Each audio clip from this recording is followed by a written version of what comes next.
Hello, and welcome to this installment of the Future Grind podcast. I'm your host, Ryan O'Shea, and today I'll be speaking with David Pearce, the British philosopher best known for his 1995 manifesto, The Hedonistic Imperative. Pearce argues that we should work towards the abolition of suffering in all sentient life. This sounds great, but when we explore the details of how this might be possible, including genetic modification of humans, population-level gene-drive technology, and the elimination of predator species, things can get pretty controversial.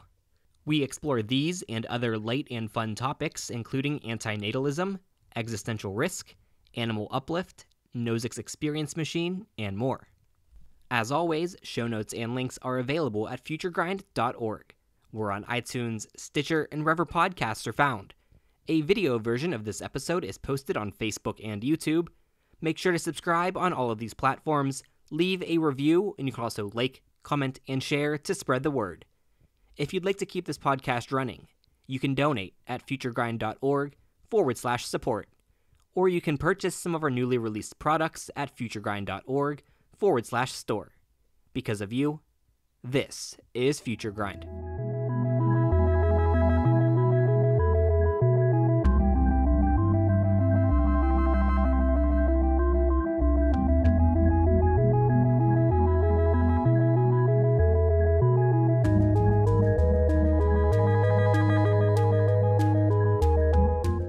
All right, and now we're here with David. David, thank you for joining us. Thank you very much, Ryan. So, what is your background, and what led you to philosophy and the topics that you focus on? Background? Well, I'm a third-generation vegetarian vegan with kind of pacifist, vegetarian, religious parents and grandparents. Otherwise, I suppose, relatively normal. I was an introspective child. I used to rock in the dark, thinking about the nature of life, reality, thought, and the problem of suffering. And of course, yes, many people throughout the ages have thought about suffering and how to get rid of it. But we're lucky enough to be living in an era in which one can, at least in principle, see how biotechnology can be used to essentially to reprogram the biosphere, to phase out the biology of suffering throughout the living world, and just possibly create a civilization based on gradients of superintelligent bliss. Now, this didn't come to me in some blinding revelation or moment of enlightenment in my teens or anything. In fact, I think one breakthrough, at least insight for me, was actually so-called wireheading, reading about how intracranial self-stimulation shows no tolerance, and being of a rather depressive disposition, the idea that it was possible just to have nothing but bliss, or as we would now say, the anticipation of bliss, because wireheading isn't really pure bliss. That came as a revelation to me. Now, the only people who find the idea of perpetual intracranial self-stimulation attractive tend to be people who are pretty depressive, and the vision I would have of the future of life in the universe is life based entirely on information-sensitive gradients of bliss. But yeah, it was just some pop sci text, and Olds and Milner, they're no longer called the pleasure centers, but yeah, that was an example of the kind of thing I used to think about in my teens. And in 1995, you outlined a lot of your thoughts on these topics when you wrote and published The Hedonistic Imperative, through which you argue that we should work towards the abolition of suffering in all sentient life. How would you describe this hedonistic imperative, and why do you feel that it exists? Yes, well, if I had called it what I would like to have called it, which is the moral imperative to use biotechnology to phase out suffering, yes, it probably wouldn't have resonated. So, yeah, I needed essentially a snappy title with a nod to Kant. It's not completely false, but nonetheless, hedonism tends to connote to many people something amoral, shallow, and one-dimensional. But yeah, in essence, that suffering only exists because it helped our genes leave more copies of themselves in the ancestral environment. There is a deep philosophical sense in which we don't understand why consciousness or suffering exists at all. But set aside this for the moment. There doesn't seem to be any need for us to retain the nasty raw feels of either mental or physical pain. And yes, in the Hedonistic Imperative, I outlined how it should be possible to recalibrate the hedonic treadmill, kind of ratchet up our hedonic range. And this would be true not just in humans, but also non-human animals.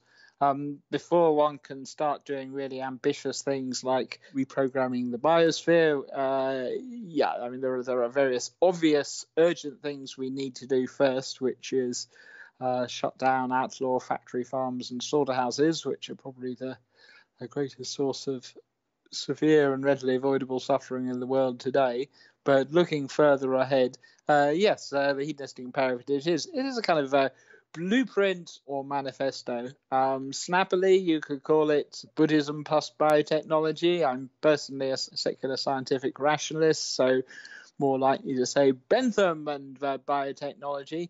Even that isn't strictly correct insofar as I'm, ethically speaking, a negative utilitarian, which sounds rather depressing if morally serious, but nothing prevents one, if one is a negative utilitarian, urging the creation of biology based entirely on gradients of bliss, indeed gradients of super intelligent bliss. I'm definitely going to want to explore a lot of the things you mentioned there in more detail, such as the practicalities of how we can go about accomplishing these goals. But right now, you also introduced the concept of the Abolitionist Project, which would be the project through which the Hedonistic Imperative would be largely achieved. But are there other differences between these terms, or are they roughly interchangeable? Strictly, they are different in that if one is either a Buddhist or a believer in suffering-focused ethics or negative utilitarian, there's an overriding moral urgency to getting rid of all forms of suffering and ultimately all forms of experience below hedonic zero, and no distinctively moral obligation to go beyond it. But in practice, we can do a lot better than that, and rather counterintuitively, one aspect of being a negative utilitarian is one wants to abolish even the slightest hint of disappointment, and many people would be extremely unhappy at the thought that they wouldn't be able to flourish for as long as possible, to enjoy the good things in life. And I'm all in favour of that. I'm all in favour of abolishing disappointment, boredom, and various nasty states like that. And so, yes, as well as talking about the deeply unpleasant stuff, the nature of pain, suffering, and depression, it's possible to look beyond and explore just how wonderful life could be. I won't claim that I think that, as I said, that building a civilization based on gradients of superhuman bliss is morally urgent in the way that the Abolitionist Project is, but nonetheless, for technical reasons, I actually think it's quite likely, in fact, I don't know how to put a precise figure on this, that it is, whether one calls it a prophecy or a prediction. But yeah, that is my belief, that not merely are we going to get rid of suffering, but we're going to create a world based on gradients of bliss. Before we get too far into this, I think it's important to define some terms here. Many of us frequently use words such as bliss or suffering, but these concepts are fairly hard to define in any objective, agreed-upon way. So when you use the word bliss, what are you referring to?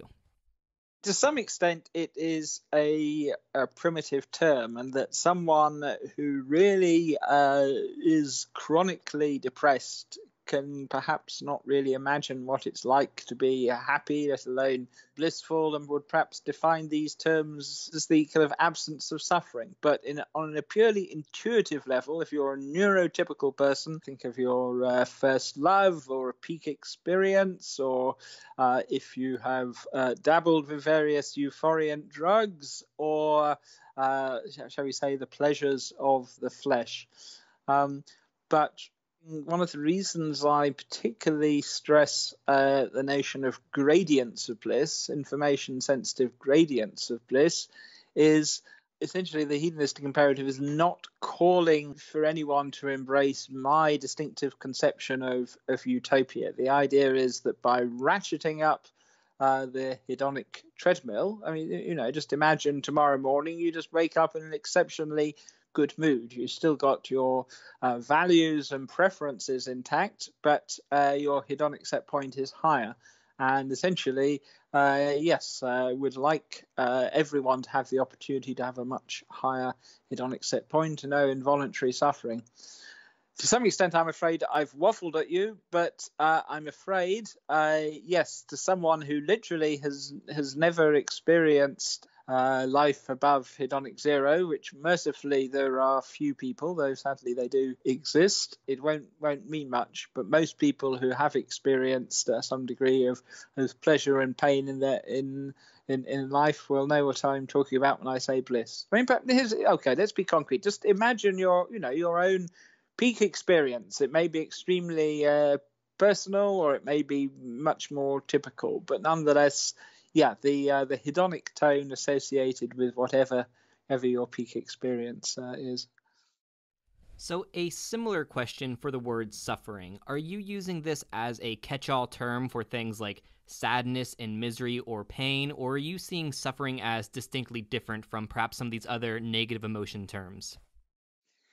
Yeah, I mean, it's complicated. Sometimes one just wants to talk about the pleasure-pain axis, suffering and happiness, and sometimes one wants to be much more variegated. And natural language is not precise. At what point does mere pain, let's say, of a headache become outright suffering? It's conventional, though not arbitrary.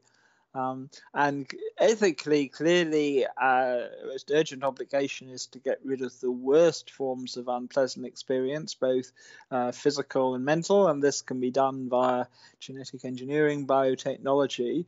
But in principle, at any rate, it should be possible to phase out all experience below hedonic zero, i.e. even the faintest tint of sadness or disappointment or a pinprick of distress. Now that's much harder, or at least harder to do in a highly functional way, and much further in the future.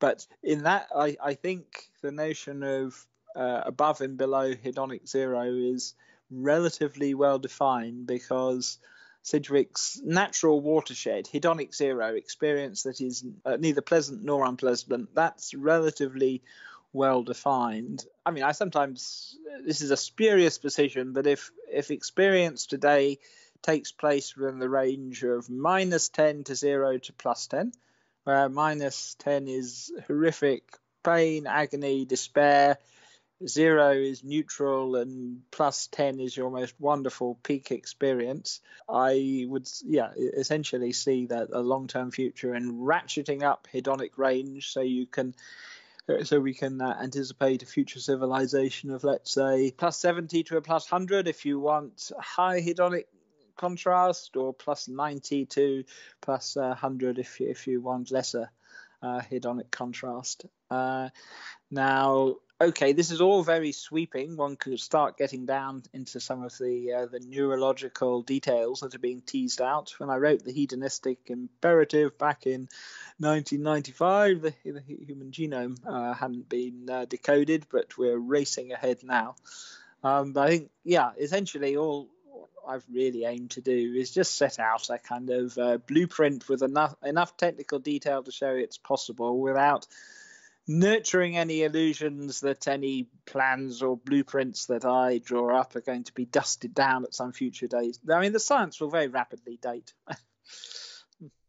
So we can philosophize forever about whether it would be good or not to actually eliminate suffering, but an important question is, if we were to determine that it's a good idea, how would we go about accomplishing it? And you touched upon this a bit in the initial answer about why you're heading and such, but if we as a society agreed to undertake the Abolitionist Project tomorrow, how could we go about accomplishing its goal in humans? Well, I think Perhaps the easiest way to start would be offering universal access to pre-implantation genetic screening and diagnosis, together with conducting trials, CRISPR genome editing. I'm talking about humans. We can go on to non-humans in a minute. Yes, as you know, there's the first CRISPR babies caused all manner of scandal. This is reckless genetic experimentation with human lives, but all babies are genetic experiments. And if you consider it ethical to bring new life, new suffering in the world, I think at least one should be prepared to load the genetic dice in favor of your kids. And by even a handful of small genetic tweaks, it is possible to create babies with a high hedonic set point and a high pain threshold. Something like SCN9A, gene modulating pain sensitivity, or the Joe Cameron case recently. She's this 73-year-old retired Scottish school teacher, responsible, vegan, pillar of the local community. She has two unusual mutations, far and far out genes, which essentially means she's extremely high endocannabinoid levels. She's naturally extremely happy, cheerful, optimistic, anxiety-free. There are risks, and she came to the attention of doctors, medical researchers, because her pain threshold was so high that essentially she regarded childbirth as a mere tickle. I'm told by people who have experienced childbirth without anaesthetics, it's rather more traumatic than that, and her disdain for painkillers for what would otherwise be an extremely unpleasant medical procedure. Now, yeah, I mean, that's in terms of rewriting the human genome, that is going to take centuries. I can imagine all manner of missteps, pitfalls, you name it. But nonetheless, even now, it would be possible by offering pre-implantation genetic screening and counselling to, in a sense, reduce the burden of new suffering. In the case of older people, or existing people rather, biohacking, once again, there are all manner of pitfalls here. But essentially, I think we need a debate as to whether we want to ratchet up hedonic set points. I'm sometimes told I use jargon, but the hedonic treadmill, just in case anyone is wondering, this is the idea that each of us has some kind of average hedonic set point around which we tend to fluctuate in the course of a lifetime, and that, let's say, 6 months after either a terrible tragedy or some piece of wonderful good news, winning the lottery, most people will have returned to this baseline, which may be, by Darwinian standards of life, pretty good or pretty bad. But it's not saying that environmental contingencies are irrelevant, but it does say that essentially evolution designed us not to sit around counting our blessings, to be discontented a lot of the time, and that in spite of the tremendous material progress over past few centuries, nonetheless, most people on average aren't any more or less happy than our ancestors in the ancestral environment of adaptation. Yeah, I mean, we can talk about timelines. I know a lot of people mentally tend to switch off if they think it's not going to happen in their lifetime. Essentially, I think the number one priority right now is making sure that, if one is creating life, one isn't creating new unnecessary suffering. That's humans. With non-humans, I suspect era could well be defined, at least by the lights of grandchildren, by the death factories, factory farming, slaughterhouses, the horrific abuse of non-humans. I mean, a pig is as sentient and demonstrably as sapient as a toddler, and we behave towards non-humans in ways that would get the perpetrator locked up for life if the victim were a small child. And I mean, that's the low-hanging fruit. Essentially, get factory farms, slaughterhouses shut and outlawed. In practice, it's going to probably come in tandem with cultured meat alternatives. What used to be regarded as sci-fi cultured meat is about to hit the mainstream. I really do see that as morally urgent. Looking slightly further ahead, there's clearly a tremendous amount of suffering in nature.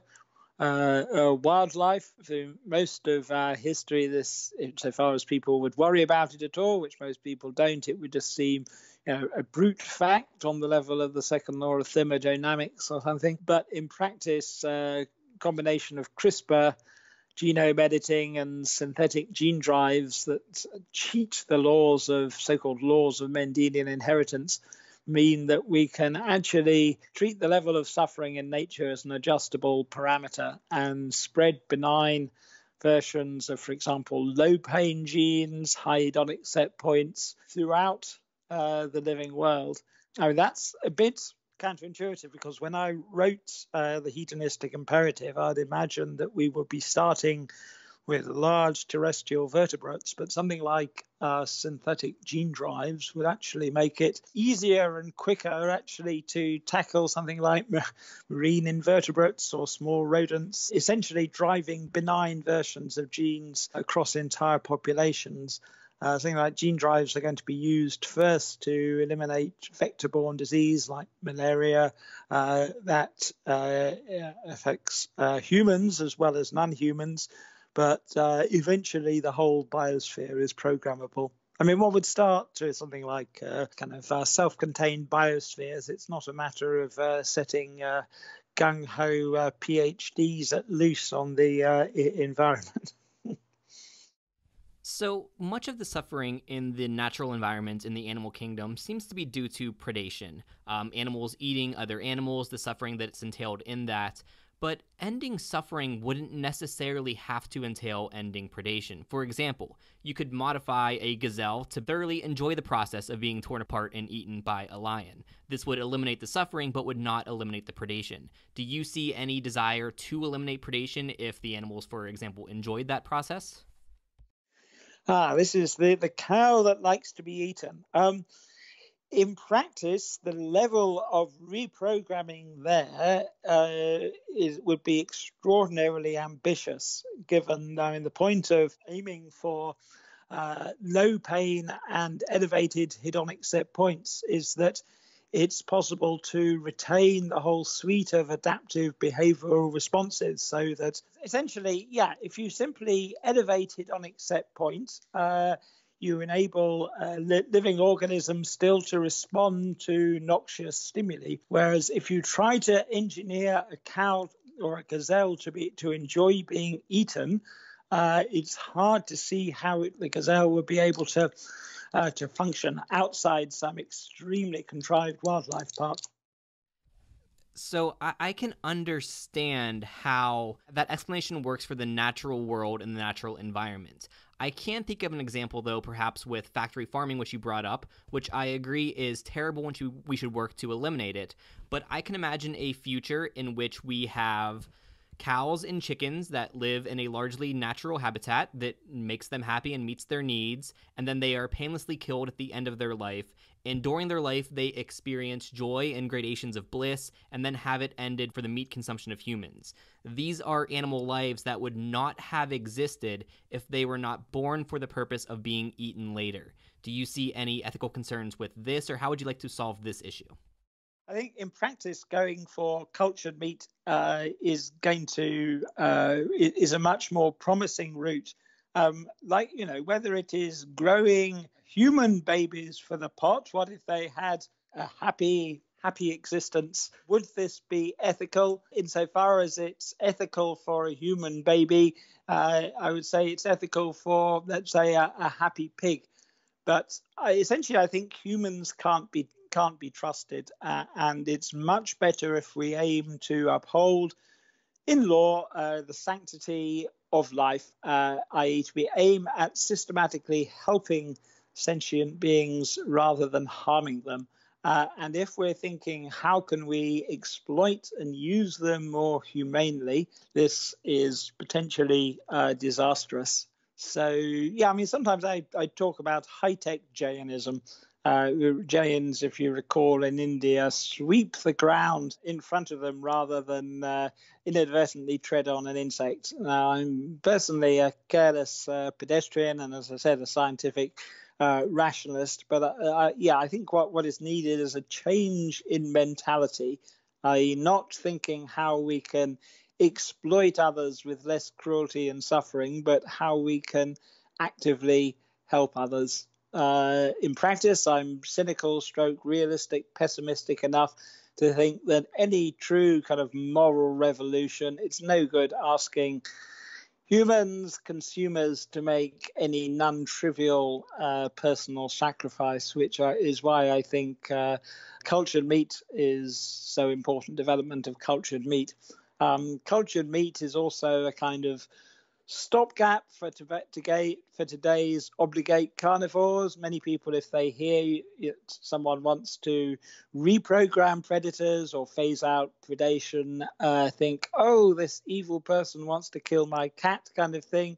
Whereas, catnip-laced cultured meat is the kind of workaround, temporary solution until we can actually reprogram today's obligate carnivores. I mean, personally, as I stressed personally, I wouldn't be sad if today's snakes, lions, tigers, and the other obligate carnivores were to be non-violently retired. But many people are absolutely aghast at this notion. And so, I wrote this piece, Reprogramming Predators, explaining how, in principle at any rate, technically, one can use genome editing together with cross-species fertility regulation to essentially get rid of predation as it exists today. So let's get back to a term that you've used a few times towards the beginning of this conversation, and that is negative utilitarianism. In much of your work, you seem to take this negative utilitarian approach of prioritizing the elimination of negative experiences over amplifying well-being. What was it about negative utilitarianism that drew you in?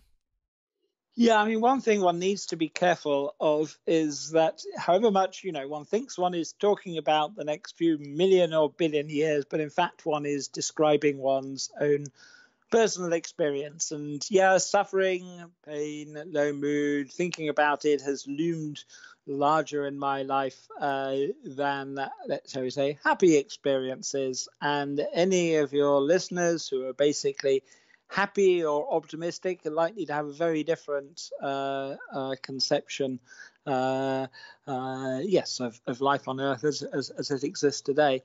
Having said that, I don't think it's idiosyncratic. That probably for most sentient beings, sadly, their lives are pretty nasty, brutish, and short. And intuitively, at any rate, there will need to defend this.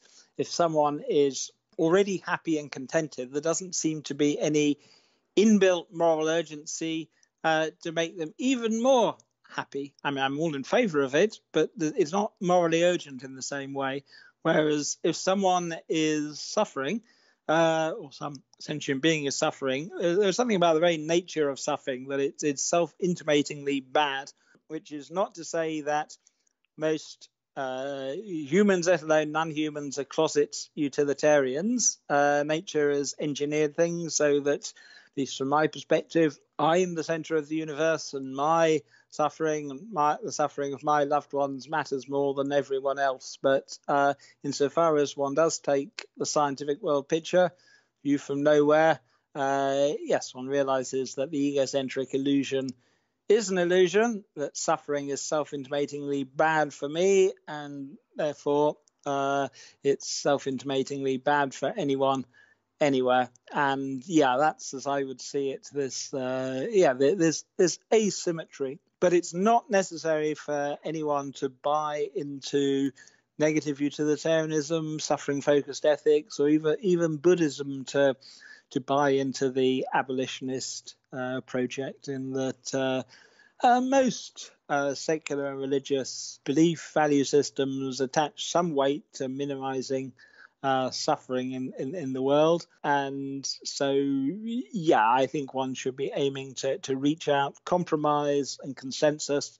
Stress, one isn't talking about forcing anyone to be happy or to be genetically engineered against their will.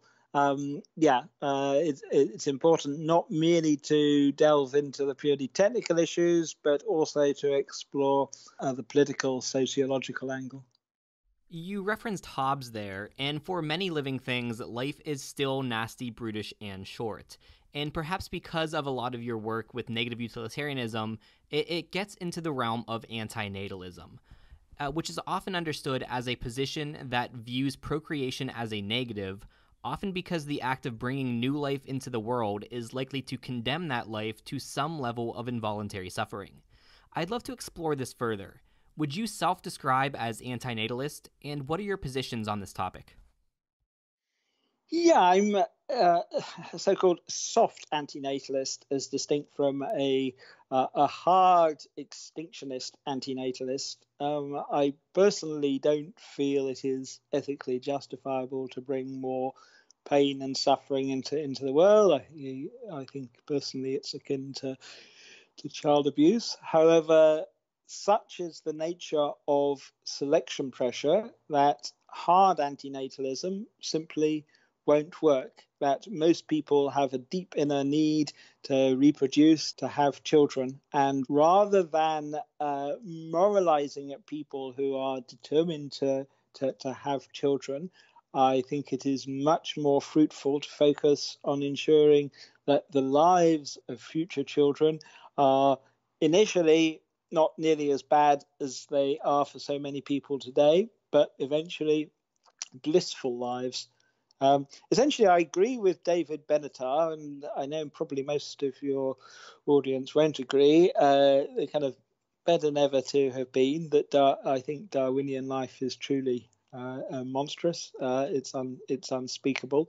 But David Benatar's hard antinatalist solutions simply don't work. There is essentially going to be intense selection pressure against any predisposition not to have children. Essentially, it won't work.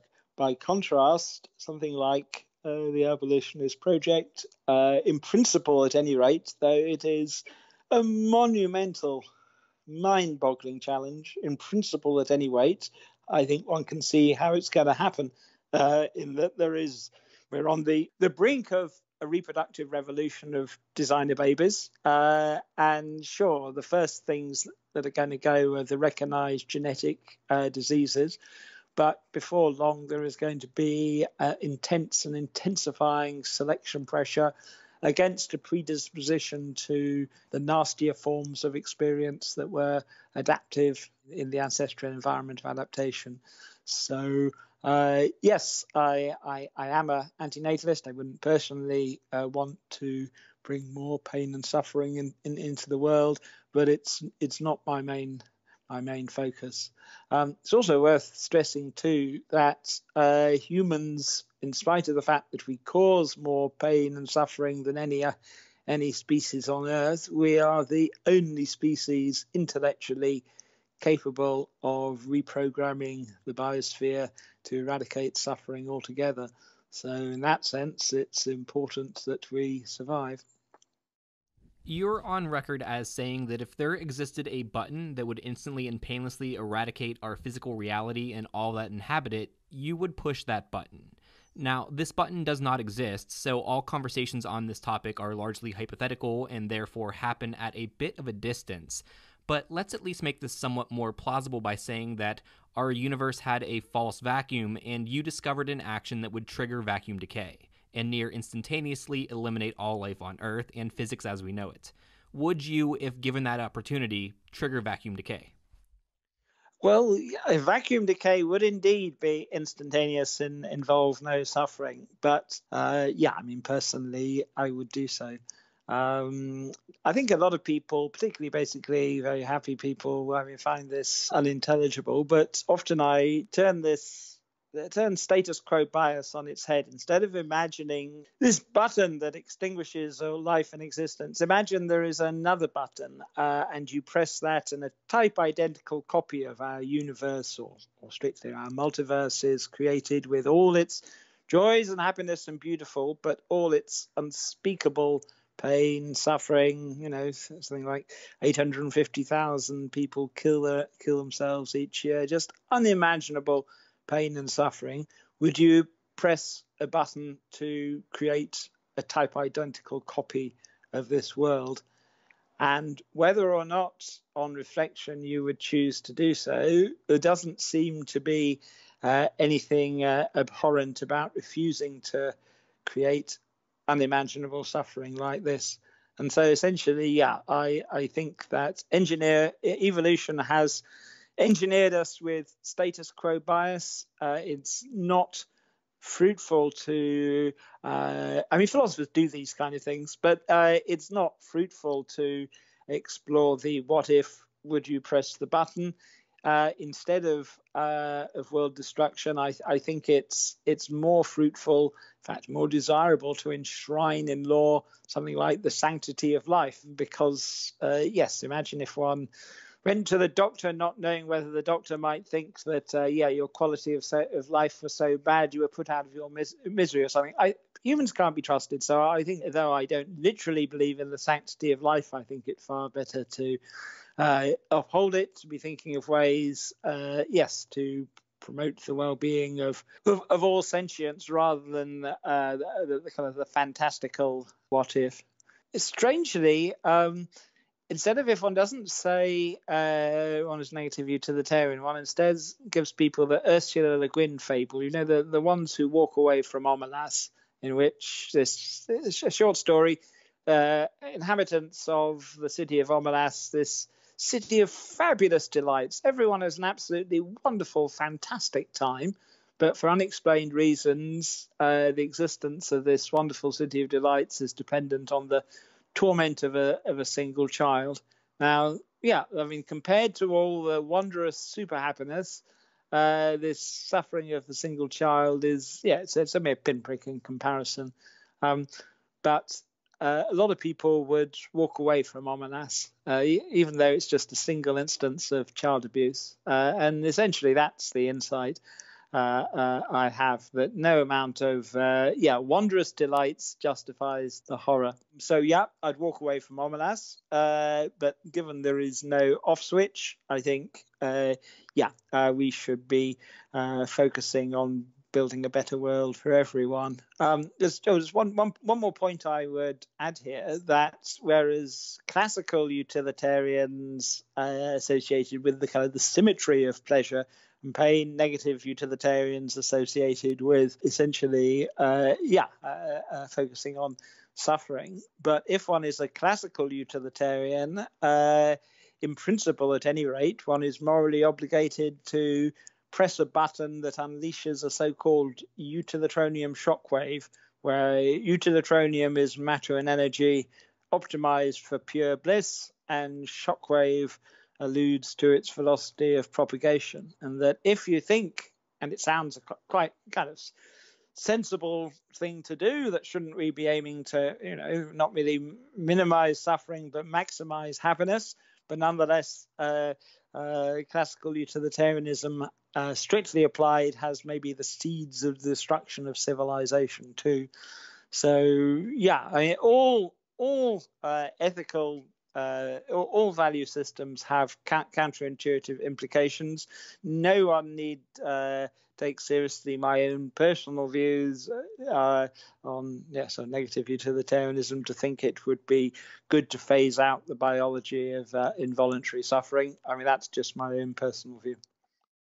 Yeah, you brought up some very interesting thought experiments there. Just to quickly outline where I stand on these issues, I would not choose to trigger vacuum decay. I would push a button that would duplicate our existence and everything that entails. And if given the opportunity, I would not unleash a utilitarian shockwave. And I don't necessarily have any logical or rational justification for these choices. They are just my initial reactions based on my values and my desire for self-preservation. but these are fascinating topics to think about. And I'm interrupting you. Yeah. No, go ahead.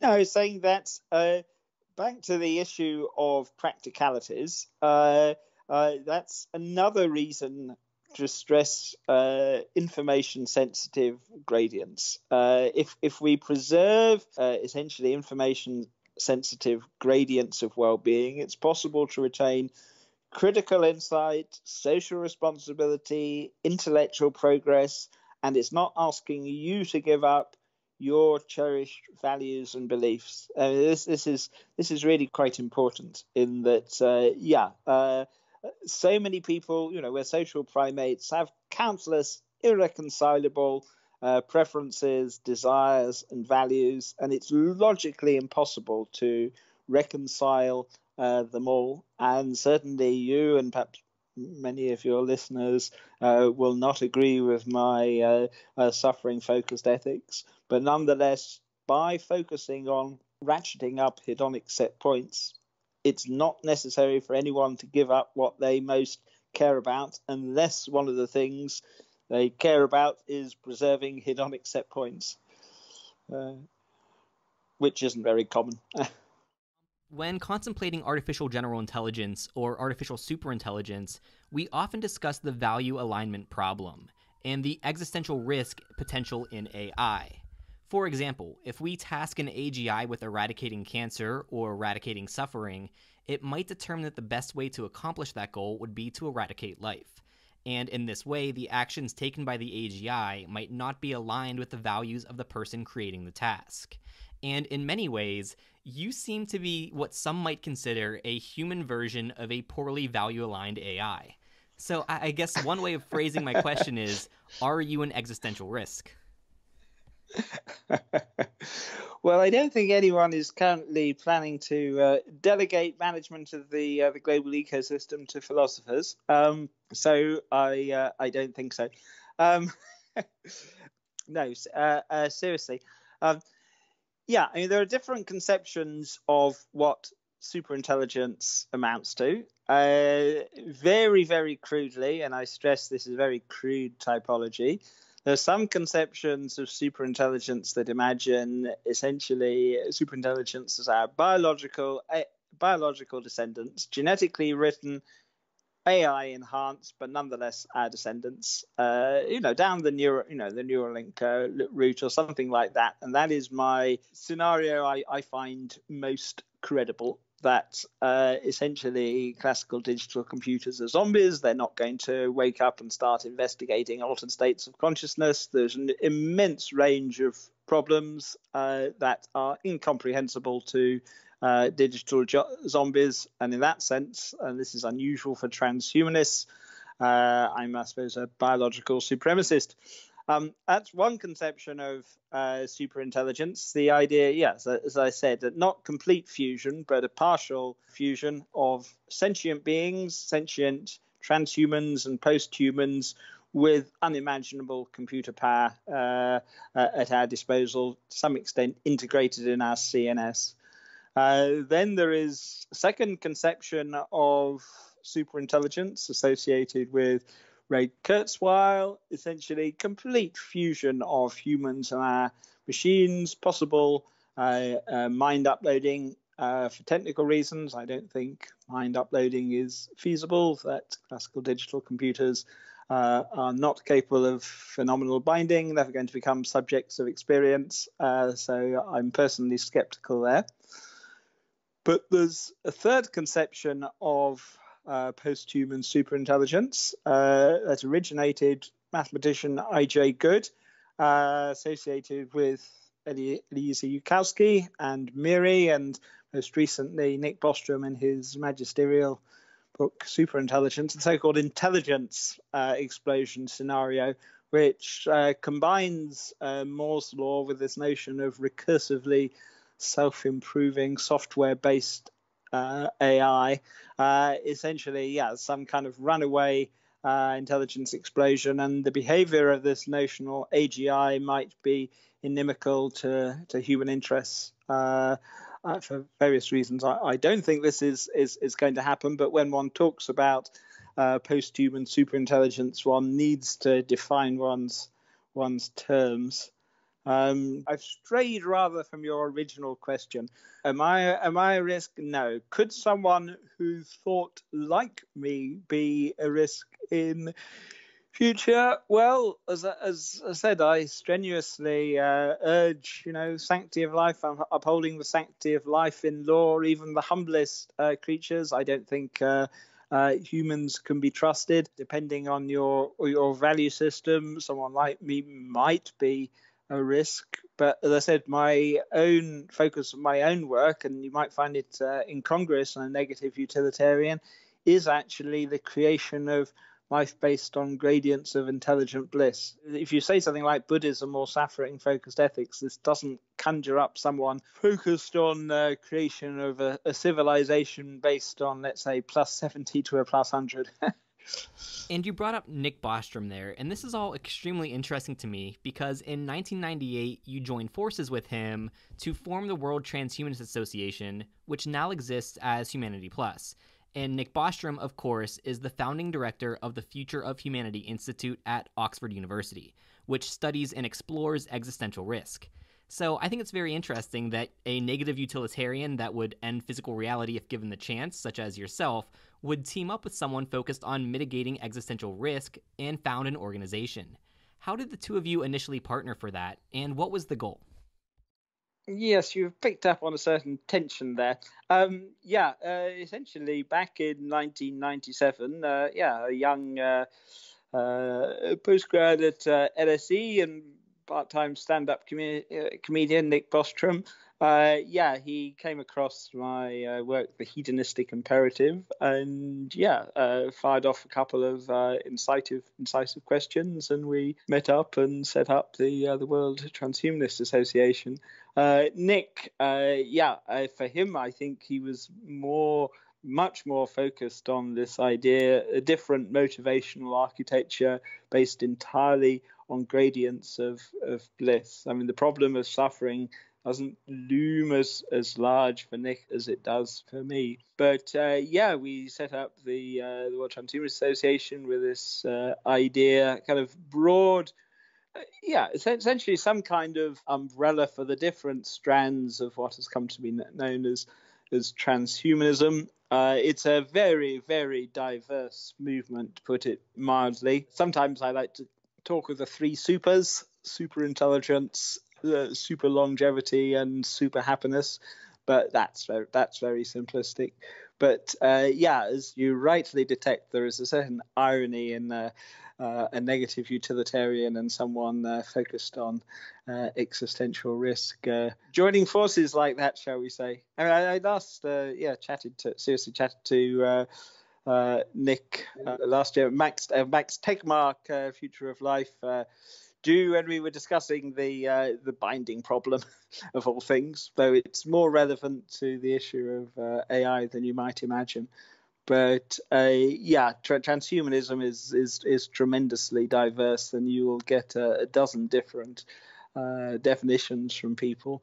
But commitment in the transhumanist declaration to the well-being of all sentients is ultimately why I describe myself as a transhumanist. I think defeating death and aging are going to be wonderful, and post-human superintelligence will ensure life is probably sublime. But ultimately, transhumanism means overcoming the horrors of Darwinian life and abolishing suffering. So, strictly speaking, the only thing that I know for sure is that I am having an experience. I am conscious. I could be a brain in a vat somewhere in a fictional reality in which I'm interacting with you now, in which you are a philosophical zombie and you do not have any subjective experience. But I make the assumption in my day-to-day life that the humans I'm interacting with are conscious people who are experiencing things, and I'd make the same assumptions with animals as well. But I wonder if we should extend that. For example, you said you had some doubts about whether the computers we have today could reach a level of consciousness or experience suffering, but with advanced computers, or perhaps with tissues and cell cultures, or with plants or other things, should we make an assumption of consciousness? Because if we assume wrongly, we could be inadvertently causing levels of suffering that we cannot comprehend. Where should we treat these seemingly inanimate objects that may or may not be on the line between conscious and unconscious? Yes, though it might seem remote from anything like the Abolitionist Project, it's vital we get our theory of mind and consciousness right, for fear of doing something extremely stupid. I personally take panpsychism, or more strictly non-materialist physicalism, seriously as a possible solution to the hard problem of consciousness. But even if one thinks, as I incline to, it's certainly something, a perspective I take seriously, that consciousness is fundamental to the world, that quantum field theory describes fields of sentience rather than insentience. Nonetheless, this isn't the same as animism. One needs to explain how to solve the binding problem. And yeah, why is it that even though, an example, 320 million American skullbound minds, however they interact, intercommunicate, there isn't a continental subjective experience, or 200 million odd nerve cells, the brain and the gut, the enteric nervous system, yet to the best of our knowledge, the brain and the gut is not a person. How is it that apparently 86 billion odd discrete membrane-bound nerve cells come together when you're asleep or dreaming into a unified subjective experience? I mean, this is the binding problem. And in the case of a classical digital computer, imagine replacing the ones and zeros of a classical Turing machine, or perhaps a tape as Turing originally envisaged, with notional sort of discrete micropixels of experience. However fast you run the program, however sophisticated the software, all you've got is a micro-experiential zombie. There's patterns of Jamesian mind dust, and binding seems to be classically impossible. The binding problem is one of the primary reasons why David Chalmers is inclined to dualism. Now, I'm not a dualist, I'm a monistic physicalist, but here we go into the realm of quantum mind and stuff that, well, would take a podcast of its own. I don't think our minds are classical phenomena. I think you and your phenomenal world simulation is what a quantum mind feels like from the inside. And for technical reasons, yes, I don't think classical digital computers are ever going to wake up and become subjects of experience. And so I would avoid treading on a worm, but I would happily eat a carrot encased in cellulose cell walls, or kick a silicon robot. One thing that I've always found interesting is the idea of Robert Nozick's experience machine, or pleasure machine. For now, having to choose between experiencing physical reality or artificially entering a state of continued complete euphoria is largely fictional. But as we understand more and more about neurochemistry and create more and more realistic virtual and augmented reality experiences, this decision could soon become one that we all have to make. For me, I'd rather face the ups and downs of physical reality and interacting with other humans than experiencing some fictional utopia.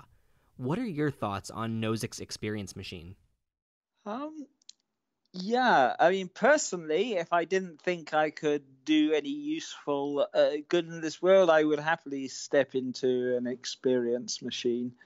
But a lot of people wouldn't.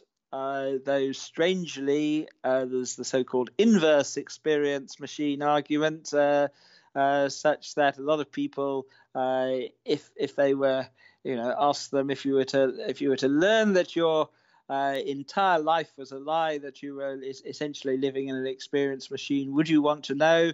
Would you prefer the red pill or the blue pill? Most people, allegedly, according to one study, would prefer the status quo. But stepping back a bit, I mean, one of the advantages of hedonic recalibration, of ratcheting up hedonic set points initially to today's existing hedonic outliers, but eventually to much higher, is that we don't need to choose between the red pill and the blue pill. We don't need to choose whether to enter an experience machine or live in what passes as the real world, pretending we're naive realists, which I think is untenable. And that though in some ways I think that more and more people are going to be spending more and more of their lives in immersive VR, I don't think immersive VR quasi-experience machines, because they don't recalibrate the hedonic treadmill, they're not actually definitively going to solve the problem of suffering. Moreover, the nature of selection pressure means that I don't think experience machines or immersive VR are ever going to supersede life in basement reality. But whereas today basement reality is pretty ghastly, if we reprogram ourselves, it can be paradise. So if you could, how would you rate your pain tolerance in general demeanor? I've heard you say a few times that you'd rather sign away the keys to your flat than experience 10 seconds of torture, and you seem to react with a bit of shock when others say that they wouldn't. And honestly, to me, it seems a bit surprising that anyone would prefer to give up their home rather than experience 10 seconds of torture. So I wonder if perhaps your perception to these negative feelings and suffering is greater than that of other people. It's possible, but from observation going to the dentist or so, I wouldn't say that I'm unusually sensitive to pain. It's just that the nature of severe torture. I mean, one can say the word torture and it sounds a bit like bad breath, but it really is quite unspeakable and unspeakably vile. I mean, I have a friend with an exceptionally high pain threshold, and he regards this as incomprehensible. But describing this as a fact of my psychology, this is it. One could spend time now dwelling on just how appalling mental and physical pain and suffering could be. In that sense, it's important to locate the discussion. So, to convey the kind of the moral seriousness of the project. But equally, if people spend too much time just thinking about suffering and just how awful it is and how much of it is, it could induce a kind of fatalism, learned helplessness, behavioral despair, which is not going to help anyone. So, So I am totally in favor of giving other humans the option to augment themselves or those they are charged with taking care of, such as their future offspring or their children, with augmenting them to not experience pain and suffering. I get a little bit more hesitant when it comes to augmenting the natural world and animals because you intrinsically at that point cannot receive consent. So I wonder if a way around this process would be to first engage in animal uplift, raise the intelligence of these creatures, which may inherently, as you've speculated before, also increase their compassion and empathy, and then leave it up to the animals to decide what they want to do with themselves. What do you think about this approach? Oh, well, generally, I would be in favor of uplift. There are tricky issues of the nature of identity and species essentialism here. Some bioconservative critics, even the idea of genetically tweaking a lion so the lion doesn't prey and terrorize gazelles and zebras, claims that it's not a true lion anymore. In terms of the issue of consent, essentially I would see non-human animals as akin to small children, and sometimes one just has to act in the, just with small children. The small child does not realize why he or she needs a nasty needle administering the painkiller, the antibiotics, anesthesia. There is this degree of implied consent in that no sentient being wants to be harmed. Okay, that's a sweeping statement. There are one or two complications that spring to mind, but nonetheless, with a handful of exceptions, essentially sentient beings don't want to starve. They don't want to see their offspring traumatized or predated. Essentially, there's implied consent. And yeah, creating a world in which no sentient beings are harmed involves, humans can practice family planning, whereas non-human animals can't practice cross-species fertility regulation via immunocontraception. So in that sense, one has to be paternalist eventually. What are your thoughts on free will? Free will? Ultimately, I don't believe in free will. All that exists is the continuous, linear, unitary, and deterministic evolution of the universal Schrödinger equation, as a physicist might say. It's in the light of what we've been discussing, it's really important to stress, I think, that what we're talking about is consent, of not forcing anyone to suffer against their will. And regardless of your position, the metaphysics of free will, shall we say, nonetheless, in the ordinary familiar sense, I don't think people should be forced to be happy, forced to have their hedonic set point elevated. Essentially, it should be a matter of personal choice. Right now, of course, most people have no choice at all. That suffering is involuntary for the most part. I think I would agree with everything you said there in that answer. So one last thing, I guess, is what is next for you? Are there any talks or conferences coming up or papers that you're working on, or what are you thinking about now? Essentially, I'm a writer. I'm not a doer, an organizer, a mover and shaker. The transhumanist movement is developing. The influence of transhumanist ideas greatly exceeds the number of self-avowed transhumanists. Essentially, my role in the great scheme of things is inevitably extremely tiny, but as long as I feel cognitively competent to do so, essentially I intend to continue articulating this particular conception of transhumanism, Abolitionist Project, writing but essentially, flying the flag for the biohappiness revolution. Well, this was a conversation that I've been looking forward to for a while. I've long wanted to get you on the podcast to discuss these topics because I think they are immensely interesting. I look forward to continuing to explore them, and I would suggest that anyone in the audience read your works and continue the conversations and thoughts themselves. Thank you again for joining me on the podcast. Ryan, it's been a pleasure. Look forward to our next chat. Hey everyone, Ryan O'Shea again, and thanks for listening to my interview with David Pearce. Remember to check out the show notes and more at futuregrind.org. Make sure to subscribe, leave a review, and you can also like, comment, and share to spread the word. We also need your help to keep this podcast running. You can donate at futuregrind.org/support or make a purchase at futuregrind.org/store. Till next time, this is Future Grind.